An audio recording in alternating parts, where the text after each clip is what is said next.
Bem-vindos a mais um Vamos Pedalar, o programa que fala tudo sobre o mundo das bikes.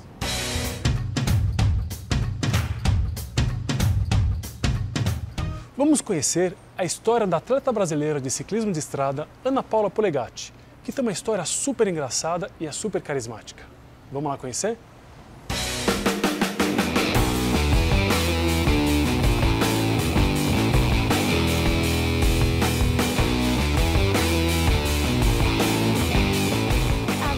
Trajetória foi um pouco demorada. Eu acredito que por eu morar numa cidade muito do interior, onde a gente não tem tanto acesso à informação e não era exposto a um nível muito alto, eu acho que eu demorei um pouco, porque eu comecei em 2013, final de 2013.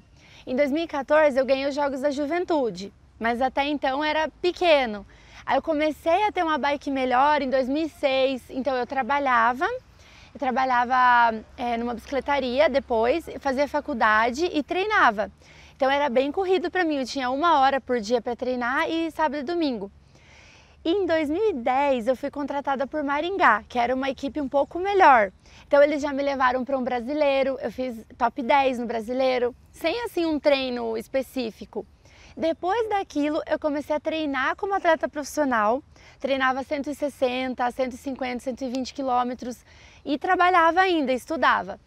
Aí em 2011, eu consegui ir para uma equipe profissional, que foi a Data de Foz do Iguaçu. Aí eu comecei a ter um salário que eu falei, agora eu posso parar de trabalhar e viver disso. Era pouco, mas era meu sonho, então eu joguei todas as minhas fichas nisso e deu certo. Aí em 2012 eu fui para São Caetano, 2013 Barueri e 2014 até agora eu tô na Memorial de Santos, que é a equipe que eu abracei e não saio mais, só se eles me tirarem.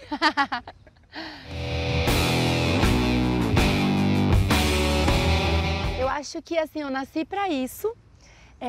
Eu acho que não foi nem eu que encontrei o ciclismo, foi o ciclismo que me encontrou, porque eu nem sabia o que eu estava fazendo. Então assim, acho que é uma coisa muito de destino mesmo. E recentemente eu fiz um exame de DNA e apareceu lá, primeiro esporte, ciclismo. Falei, olha meu, como é engraçado isso, né? É a vida, você tem que... Uma hora você chega onde você tem que estar. E eu, assim, me encontrei. Hoje eu sou uma pessoa muito desenvolvida graças ao ciclismo. Porque onde eu morava era para eu ter uma visão muito pequena, assim, do mundo. Eu não sei se eu viajaria tanto igual eu viajo hoje, não sei se eu teria essa mentalidade aberta que eu tenho hoje, essa independência. Eu acho que eu conquistei a minha independência graças ao ciclismo. Eu não tinha lugar que eu não pudesse ir, sabe? Então acho que isso é o principal, assim, que eu amo pedalar, porque te dá uma liberdade que acho que nenhuma outra vida daria, assim.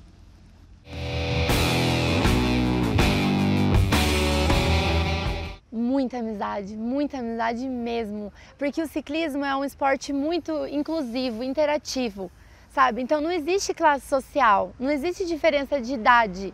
Tem gente que pedala com 15 e com 80 anos e tem assunto, porque quem gosta de bike só fala de bike, né? Quem pedala me entende, às vezes na reunião de família, meu pai pedala hoje, né? Meu cunhado, minha irmã, eu, meu namorado, então assim, só vira bike. Às vezes a minha mãe fala, vocês não tem outro assunto, não? Então assim, isso que eu acho legal, porque não tem como você não ser amigo de todo mundo que pedala, é muito difícil, sabe? Então aqui em São Paulo, no primeiro ano que eu fiquei, eu já conhecia todo mundo, já era amigo de todo mundo, já fazia viagem junto. Isso que é o mais bacana de pedalar, assim, são as amizades, e amizades que ficam pra vida toda, né? Hoje, assim, o meu maior sonho é a Olimpíada, né? E eu tentei na última, mas assim, o Brasil só conseguiu 2 vagas, porque nós não conseguimos, assim, incentivo para participar de provas fora. Porque talento a gente tem, eu acho assim que se a gente conseguisse competir todo ano o ranking internacional, teríamos todas as vagas olímpicas, que são as 4 vagas e a de contrarrelógio. Então esse ano a gente está com um projeto, juntamente com a minha equipe, que é competir na Bélgica, a fim de pegar esses pontos. Assim, estamos correndo atrás de recursos próprios, independente de confederação, de clube, com o apoio, né, que tem que ter o apoio da confederação, mas para o ano que vem ir lá e pegar esses pontos, porque a gente vai correr atrás, Deus quiser a gente vai conseguir, vamos estar lá na próxima Olimpíada.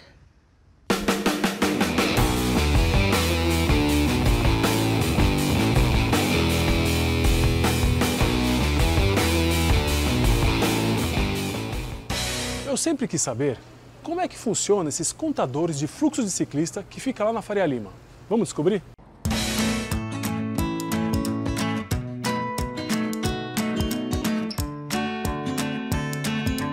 Sacis é uma empresa pioneira no Brasil em monitoramento de mobilidade ativa, pedestres e ciclistas, tanto para áreas urbanas quanto para áreas naturais, como parques nacionais.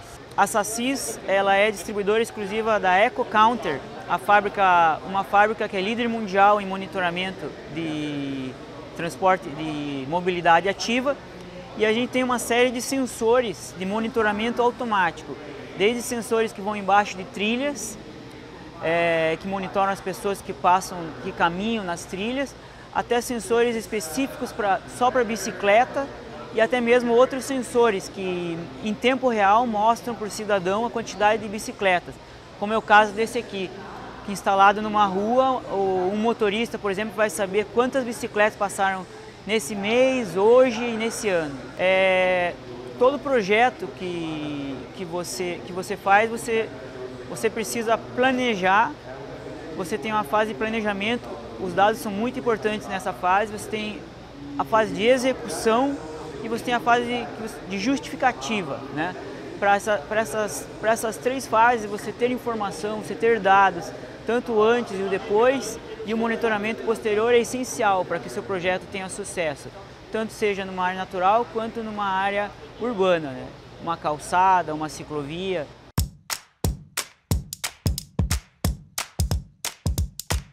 Desde sensores piroelétricos infravermelhos até sensores de laços magnéticos, parecido com os radares dos carros, só que calibrados especificamente para bicicleta. No caso desse aqui, a gente instala debaixo da ciclovia ou da rua compartilhada com carros um sensor magnético que vai identificar só as bicicletas. Nossos clientes preferenciais são instituições ligadas à mobilidade ativa, né? ONGs que trabalham com isso, o poder público principalmente, né? Que faz a gestão das cidades, das ciclovias, das ruas, das calçadas, e também instituições administradoras de áreas naturais protegidas, né? Parques nacionais, parques estaduais, parques municipais.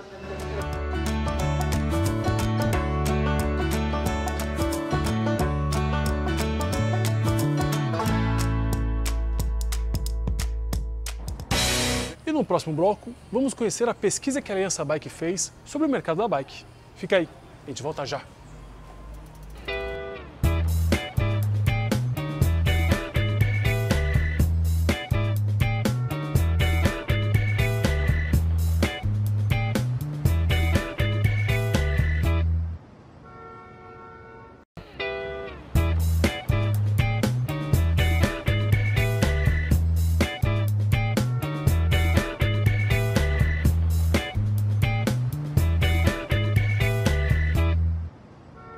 Já estava na hora de se fazer uma pesquisa sobre todo o universo do mundo econômico da bicicleta. A Aliança Bike tornou isso possível. Vamos conferir?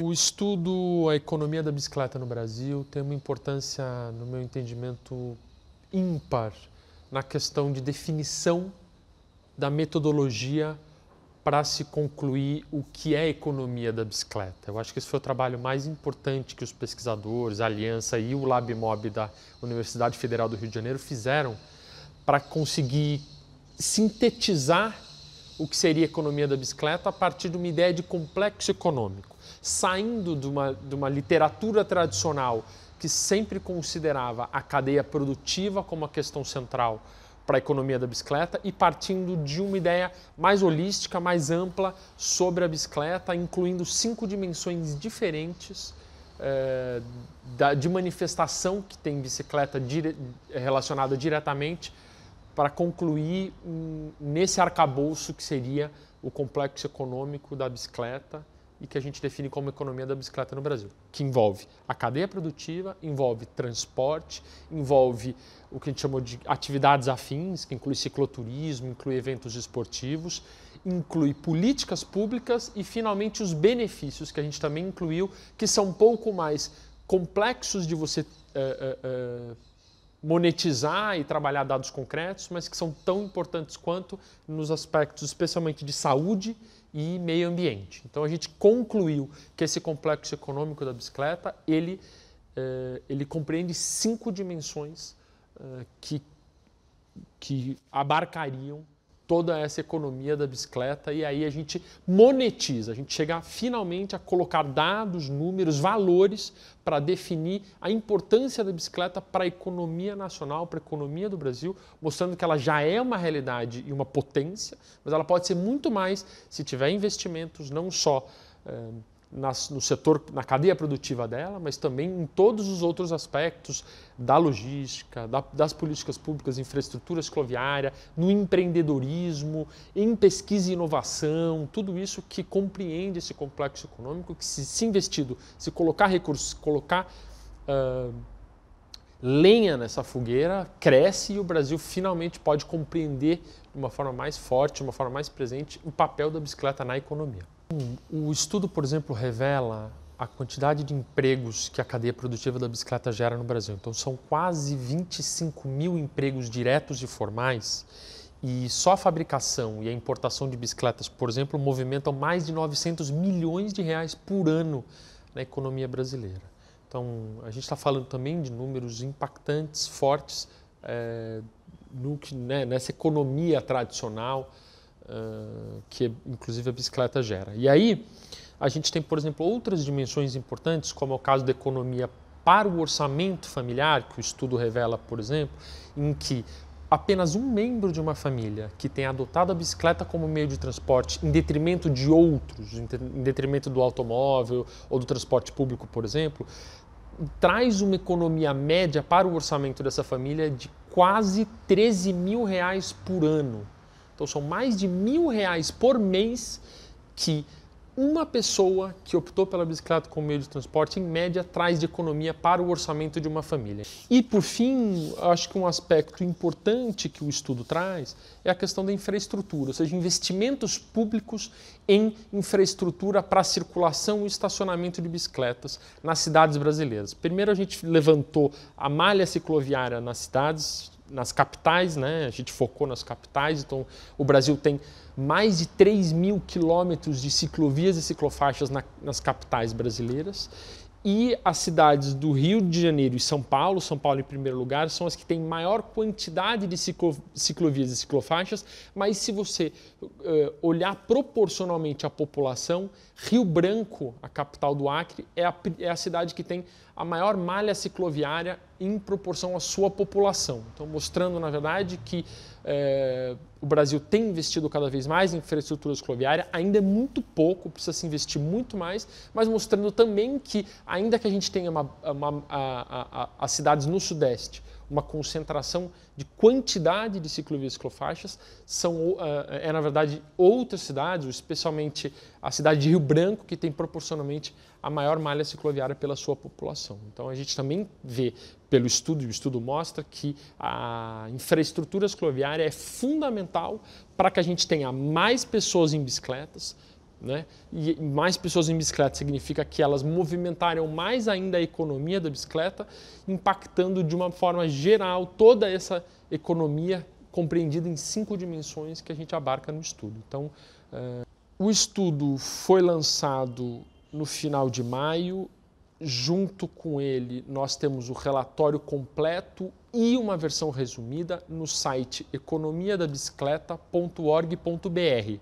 Lá é possível acessar os principais dados, como eu disse, e baixar o relatório completo, que aí são quase 200 páginas, com a metodologia, com passo a passo, com os dados mais aprofundados e outras informações que, obviamente, complementam a versão resumida.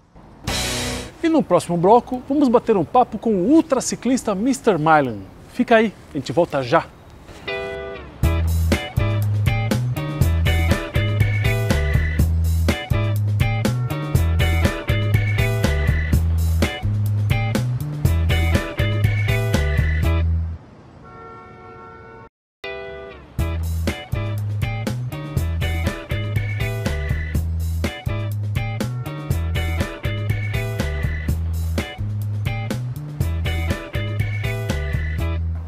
Márcio Milan é um ciclista diferenciado. Sempre gostou do desafio e é o recordista de participação do Race Across America. Vamos conhecer a história dele?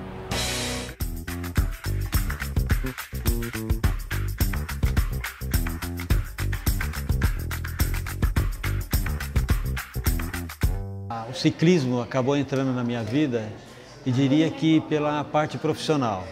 Dentro da empresa que eu trabalhava, que era o Pão de Açúcar, uma das responsabilidades que eu tinha era captar patrocínios para as atividades desenvolvidas pelo grupo, que era um incentivo ao esporte, principalmente a corrida. E um dos patrocínios era essa corrida do Race Across America, que o João Paulo Diniz fazia. E eu era responsável para fazer a captação do patrocínio. Eu acabei me envolvendo com o planejamento, com as pessoas, e na volta, quando o João Paulo voltou do Race Across America, ele falou, puta, vamos fazer o Race Across America no Brasil. Puta, mais um planejamento, mais um desafio.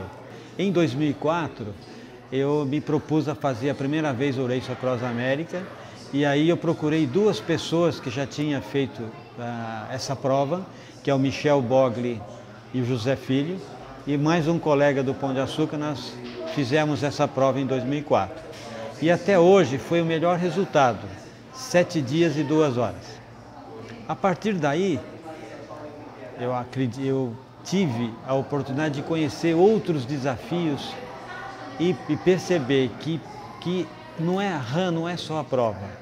Ela traz ensinamentos de disciplina, ela traz ensinamento de planejamento, de organização. E em 2006 eu voltei com uma equipe própria, com pessoas totalmente novas que nunca tinham ido para a RAN. E a gente começou um novo ciclo, vamos dizer assim. E a partir daí eu vi que para mim era mais de uma prova, porque eu conseguia trazer os aprendizados da prova, os desafios, né, os imprevistos para o meu trabalho. E tudo que eu aprendia de planejamento, de organização, eu levava para a prova. E isso foi uma história que nasceu em 2004, 2006 e chegou agora em 2018 com 14 vezes.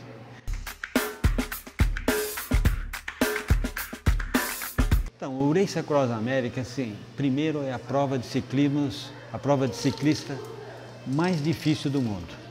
Ela é considerada mais difícil por quê? Porque ela atravessa os Estados Unidos de costa leste para oeste. Ela atravessa todos os Estados Unidos. E essa prova é uma prova que ela testa a sua resistência e principalmente ela testa a sua capacidade psicológica, de como você vai suportar e superar os desafios dessa prova. Porque não é só você pedalar, é uma equipe que precisa estar junto com você. São 5.000 quilômetros de distância, onde você vai pegar os diversos desafios. Então a gente diz o seguinte, larga na Califórnia, deserto da Califórnia, temperatura. Da Califórnia você vai para o Arizona, deserto do Arizona, temperatura chega a 55, 56 graus. O seu organismo já começa a sofrer. Você sai de lá, você vai para o Colorado, então você vai para 4.000 metros de altitude. E as subidas, as montanhas. Depois você sai do Colorado, vai para o Kansas, que todo mundo diz, é cansado lá, porque lá é muito vento, né? Os ventos laterais, de frente e assim por diante. E depois o final da prova, então, é algo inexplicável, porque são 800 milhas de subida e descida, o tempo todo. Então, é uma prova que ela precisa de uma organização, é uma prova que tem muitas regras, e essas regras muitas vezes você traz para o seu dia a dia. Por quê? Porque é uma prova que se prega muita segurança. Então, o tempo todo os fiscais ficam acompanhando as equipes com o objetivo de evitar acidentes. Sempre ocorre acidente, por quê? Porque é uma prova que é dia e noite. Então, se as equipes de staff não estão bem treinadas, com certeza é risco de acidente e o carro está muito próximo da pessoa, 2 metros, né, do ciclista na frente. É uma prova que ela exige tanto do ciclista como exige do staff. A gente diz o seguinte, ó, os staffs representam 60% da prova e o ciclista é 40%. Então, depende muito do staff na questão da organização e principalmente na questão das rotas, da navegação, para não errar o caminho, né? Durante o percurso, você precisa reportar onde você está o tempo todo e eles vão monitorando você também com um aparelho que eles sabem exatamente onde você está pedalando e como você está pedalando.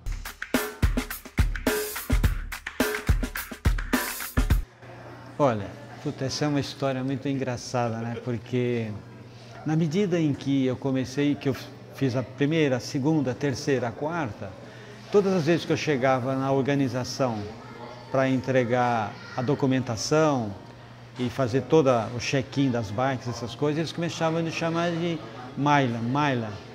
E de repente alguém falou, não, você é o Mr. Mylan. E isso acabou pegando lá nos Estados Unidos. E hoje lá eu sou mais conhecido como Mr. Mylan do que Márcio Milan aqui no Brasil.